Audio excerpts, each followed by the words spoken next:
This is Freddy the Detective.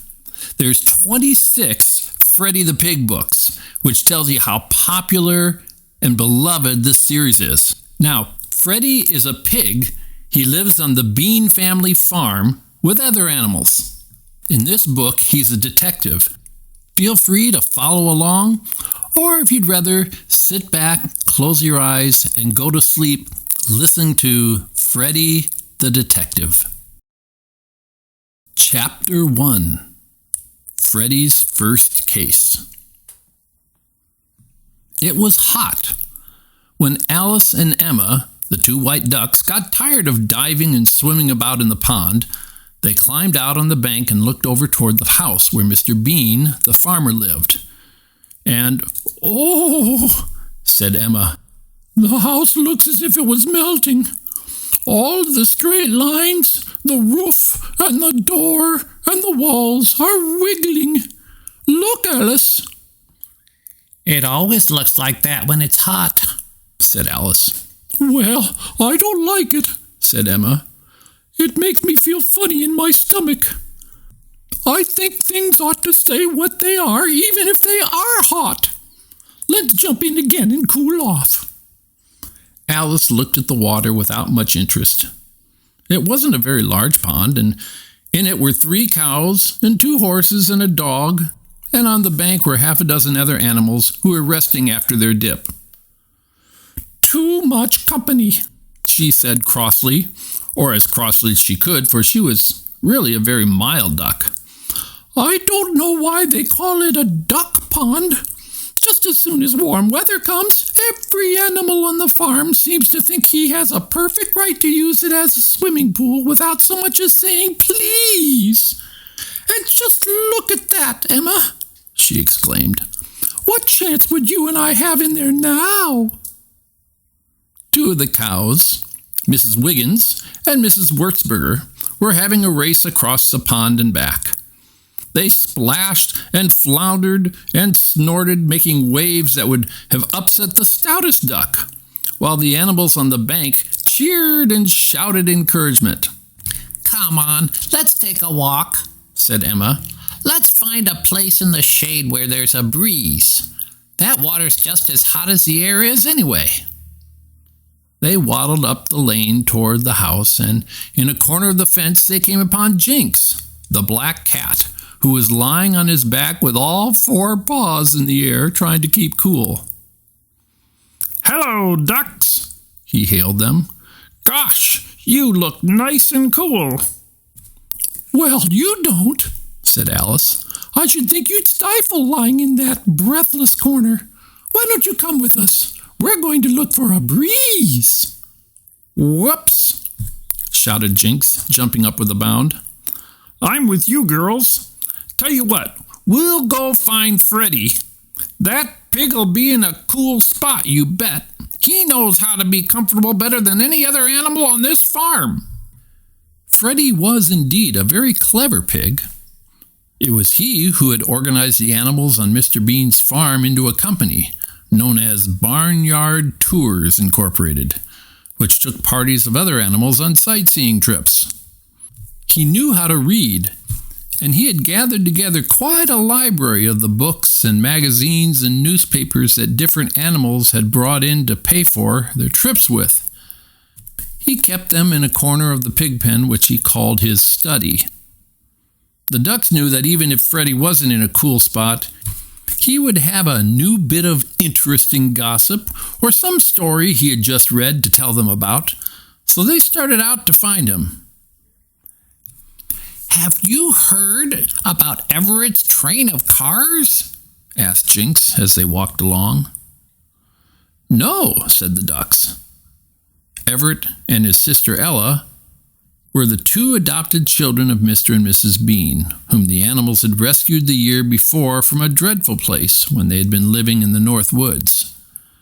Because they had rescued them, the animals all felt a great interest in Ella and Everett, and they were fond of them too, so no 2 children ever had a better time. The ducks taught them to swim, and the horses taught them to ride, and the cat taught them how to climb and to move through the woods without making a sound. And Ferdinand, the crow, had even wanted to teach him how to fly, but of course that wasn't much use because they didn't have any wings. But there were always animals to play games and do things with, and they certainly had as good a time as any children who ever lived. "Well," said Jinx, "it's the funniest thing I ever heard of. When Everett went to sleep last night, the train was beside him on the bed. When he woke up this morning, it was gone. Mrs. Bean has looked all over the house, and I've done some looking on my own account. But it's gone. There's no doubt about that." "Well, that is queer," said Emma. "You don't suppose he hid himself as a joke?" "Oh, no, not a chance. He's been looking everywhere this morning. He's very fond of that train. I'd like to get my claws on the one that took it," the cat exclaimed fiercely. "Mercy!" exclaimed Emma with a slight shudder. "I wish you wouldn't glare like that, Jinx. Alice and I didn't have anything to do with it." No, of course you didn't," replied the cat soothingly. "Imagine a duck being a burglar." He laughed heartily, but the ducks turned on him indignantly. "Well, I guess we could be burglars if we wanted to," said Emma. "I guess we're not as poor-spirited as you seem to think." "I guess not indeed," put in Alice. "Look at our Uncle Wesley. I guess you know what he did that time when that big old elephant escaped from the circus at Centerboro and tried to take a bath in our pond. He chased them off the place." "Oh, sure," said the cat. "Sure, I remember." Jinx remembered how the elephant had laughed, too, when pompous little Uncle Wesley had ordered him out of the pond. But he didn't say anything to the ducks about that. "Well, anyway," he went on, "I think it's a shame, and we ought to do something about it. Though it's too hot to do anything about anything today," he added, and stopped to wipe the perspiration from his whiskers with a forepaw. They walked round the house and down the road to the fence where the farm ended. Then they walked back along the fence to the woods and across the back pasture, but saw no sign of Freddy. "It's funny," said Jinx. "I felt sure we'd run into him. Let's sit down under this tree and rest a while." "You can rest if you want to," said Emma. "But I started out to find Freddy, and now I'm going to find him." Like all ducks, she was very stubborn, and when she had made up her mind to anything, nothing could stop her. "Oh, all right," said the cat, good-natured. "Only it's so hot. Let's try the pig pen. Maybe he's in his study." But he wasn't in the pig pen, and he wasn't in the stable or the cow barn. "He must be putting around in the woods somewhere then," said Alice. "Maybe he's calling on Peter." Peter was the bear whom the animals had brought back from the north the year before, and who now lived in a cave in Mr. Bean's woods. "It'll be cooler in the woods anyway," said Jinx. So they went back across the pasture and plunged into the green silence of the trees. It was very still in the woods and very dark after the glaring sunshine outside. They walked slowly along, calling, "Freddy! Hey, Freddy!" every now and then.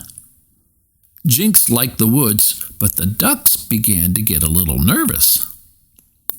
"I don't like this," said Emma.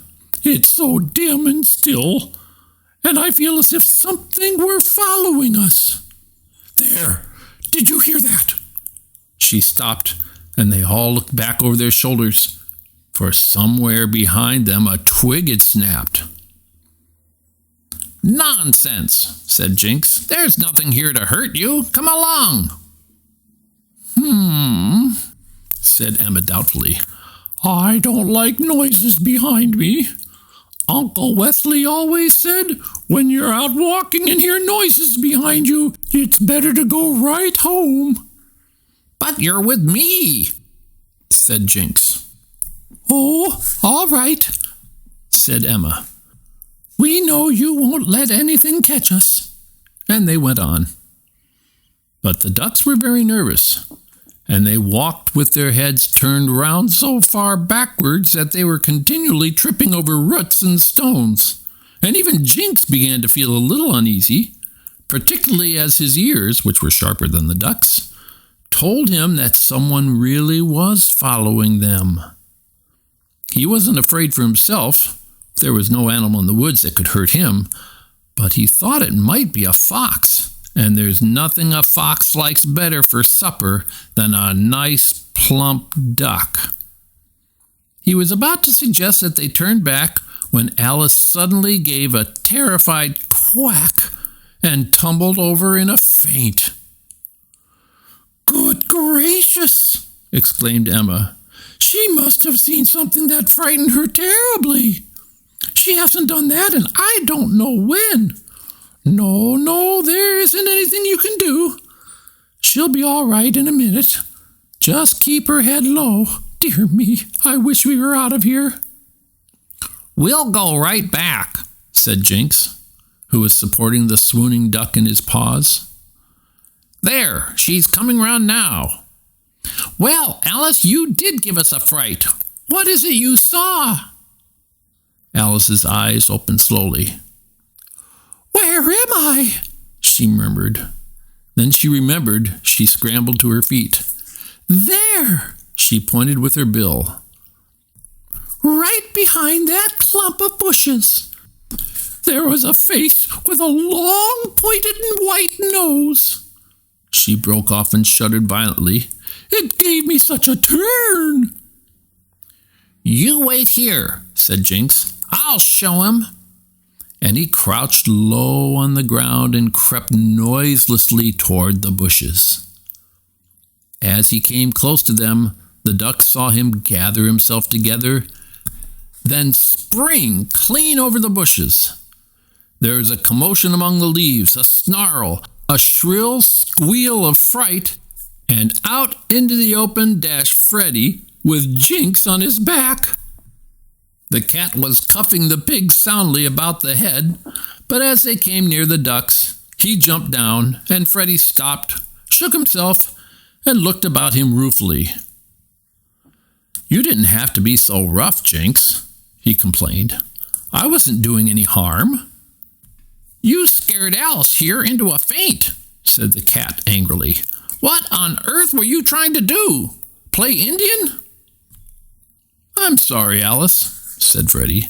"I really didn't mean to scare you. I didn't think you saw me. I was just shadowing you." "Shadowing?" said Jinx. "What's that?" "Oh," said Freddy importantly, "it's a term used by detectives. It means following you to see what you're up to. I'm going to be a detective, and I was practicing." "Well, I don't know what a detective is," said Emma, "but you can just try it on someone else next time.